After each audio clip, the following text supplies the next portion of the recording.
Hello. Thank you for spending time to come and see this little presentation, this humble presentation that I have on a practical case study of UHD over production over IP. My name's Dafydd Rees. I work for Arena Television in the UK. The Arena Group comprises of two major divisions, the Arena Aviation side, which owns and operates a fleet of 9 helicopters. We own and operate the 2 news helicopters based in the UK, the Sky News and the BBC News helicopters. We have 3 executive jets that fly out of the London's Biggin Hill Airport. And the other side of the company is all about television. We are one of the biggest OB operators in the UK with a fleet of 12 production trucks. We cover sports events, large and small, and all sorts of entertainment events for all the major broadcasters in Europe and across the world. My name's David. I'm the Deputy Director of Operations at Arena. I've been mucking about with OB trucks for more than 20 years. Hard to believe, I know. The years have been very kind. But this is what's been keeping us busy for the last 3 years, building OBX and OBY, what we consider to be the world's first glass-to-glass IP trucks. So I'll tell you a little bit about how we came to build them and what we've learnt from using them. So the process began in 2014, where we, as part of the regular truck building program that every OB company has to go through, we started to consider what the next truck should be, and we were aware that the demand was for a very big truck to service our very biggest contracts. So on the back of a napkin, we kind of sketched out a concept where the truck had to be capable of around 32 CCUs, had to have space for 12 or more EVS positions or replay positions, had to have space for all those operators, had to have a big production area with a big switcher, big video wall, big sound area, just kind of big everything. We were also aware that at the time that we had to build a truck that was capable of UHD, and not just capable of UHD, but of course capable of simultaneous UHD and HD productions. We were aware that the truck, during the course of its lifetime, had to be HDR capable and HDR ready. But above all, the truck, regardless of the technology, the truck had to look and feel like a traditional, well, you know, like an arena truck. That the people enjoy the space that we create for them. So they couldn't be a very big change in the user interface. So when we started thinking about it, particularly about the UHD bit, it was quite clear that when you add up the number of sources that you've got in a big UHD production, that you very quickly exceed the scale of a SDI-based router in a quad SDI environment. You very quickly exceed the very biggest router size available. You almost inevitably have to go towards an expansion frame. So you end up with 2, probably 30-something RUs worth of router, which really is cumbersome in a truck environment, especially when you consider the amount of cabling that involves. So we began wondering whether IP was could provide an answer to the challenges that we had.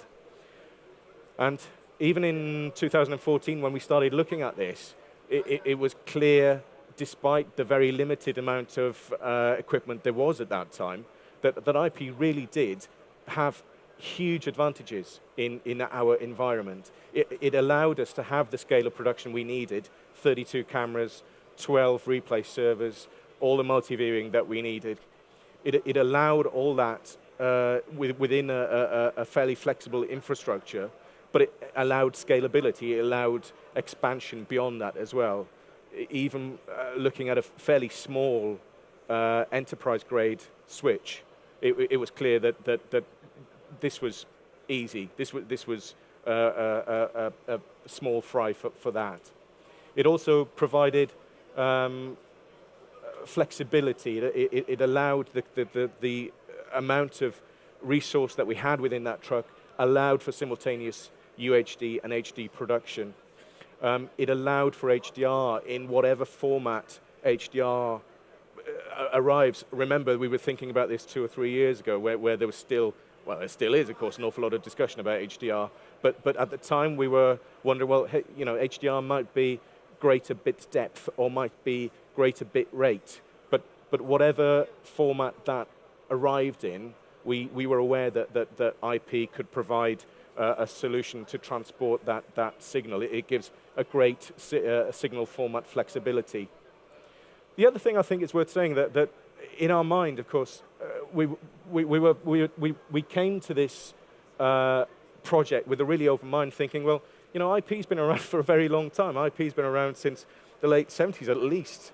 So it's an established technology. There's no need to be particularly concerned about it. People have been working with it day in, day out. We rely on it day in, day out. If the world's banking system uses IP, well, why can't we make a television program with it?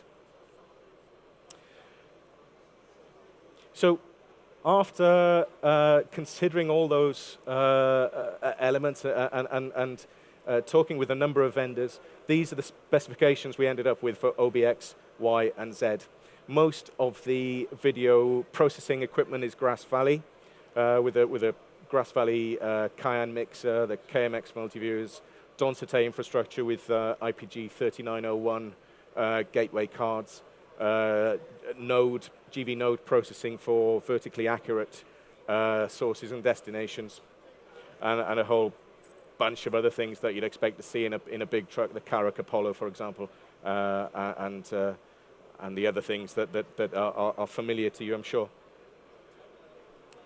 So the results after many late nights, lots of hard work, lots of really good feedback from all the manufacturers involved, the results were a great success. OBX and OBY were both launched in September last year, September 2016.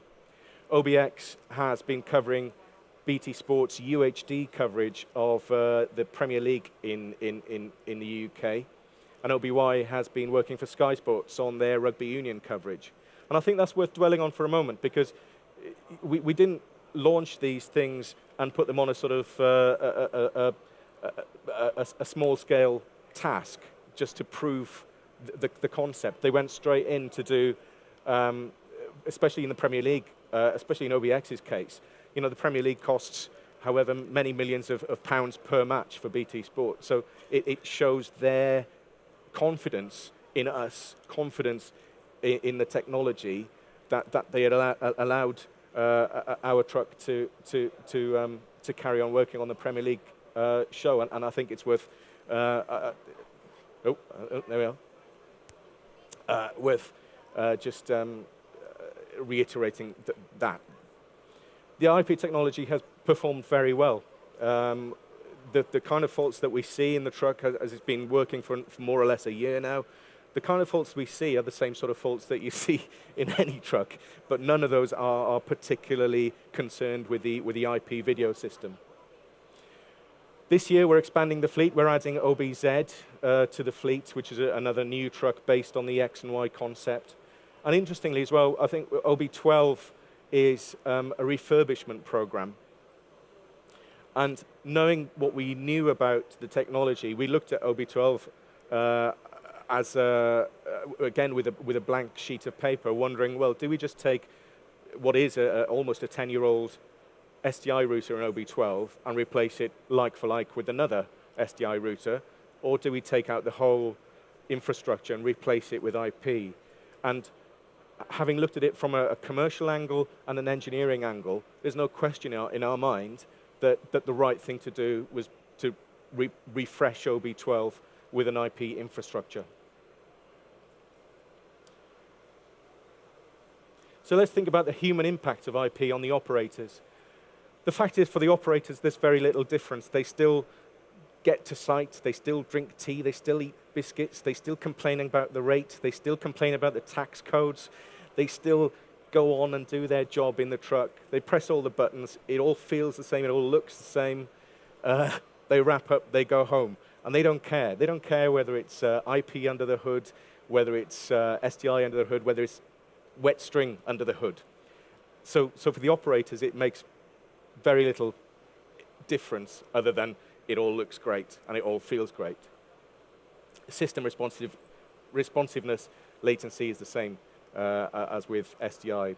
I think one of the nicest things we heard about these trucks from a producer was that the trucks are remarkably unremarkable. And that's great. When you're building a system, you don't want the operators and the producers to be worried about the technology. You want them to have the tools to make a show. For the EIC, slightly different. There's a lot to learn. However, it's not as much as you might be thinking. We started off wondering whether do you send the EICs all on a CCNA or equivalent course to deal with the IP system, and the reality is you don't need to, because the tool set that the EIC needs is of course broader. It's a new technology. Of course they have to learn a new set of tools, but it's not particularly challenging. We've taken our EICs and sort of put them through a very short course, and they're driving these things fairly easily. So it's not as daunting as you might imagine. And there's no question that I think in time that'll all become even more straightforward, especially as more products become ISO 4 enabled. That's going to be great, isn't it? When you can plug in a a color corrector or something like that, and it says, "Hi, I'm a color corrector. What do you want me to do next?" I mean, that's going to be a huge leap forward to the EIC. And I think one of the great benefits of IP over SDI is that ultimately, and I think in fairly short order, the configuration of the system will become really very easy indeed, and you won't need to, again, worry about what's going on under the hood.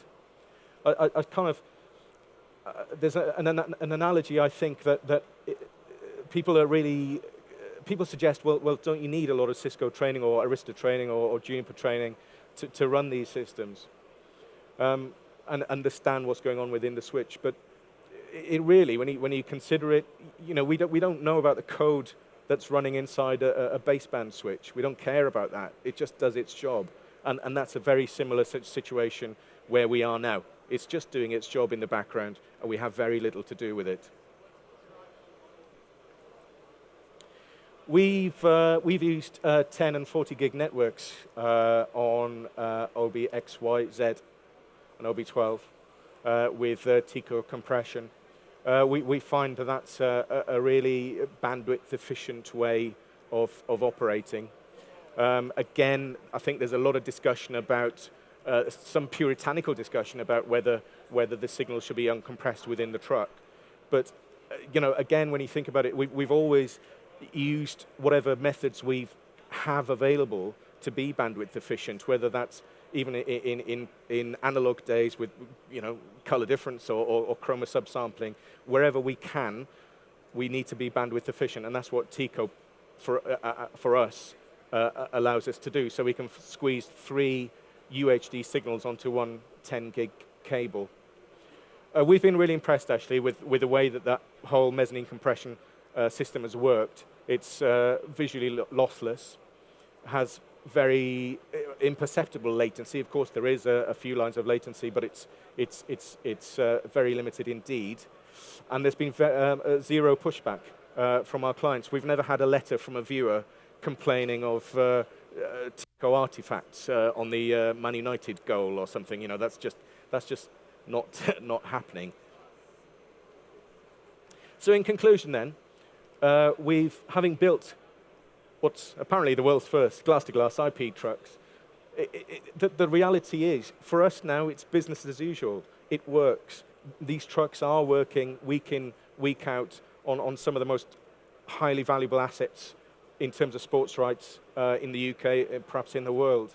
There's OBX is there in the middle of that big TV compound, just doing its job day in, day out.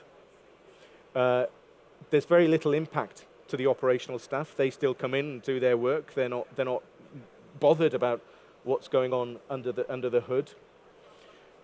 The one person that does need to learn a bit more is the EIC. Training is required, but not as extensively as you might think. And just going back to that point, I think at every leap technology, of course, the EIC needs some training, whether that's going from analog to digital, from SD to...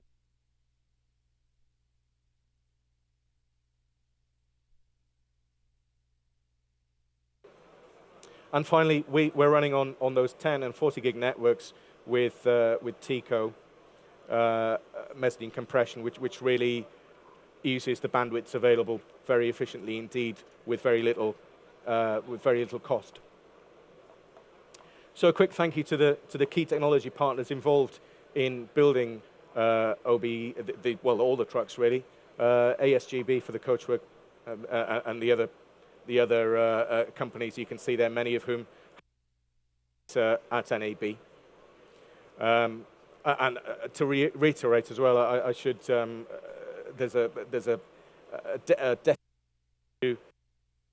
BT Sport for support the project from start to finish. So as I'm sure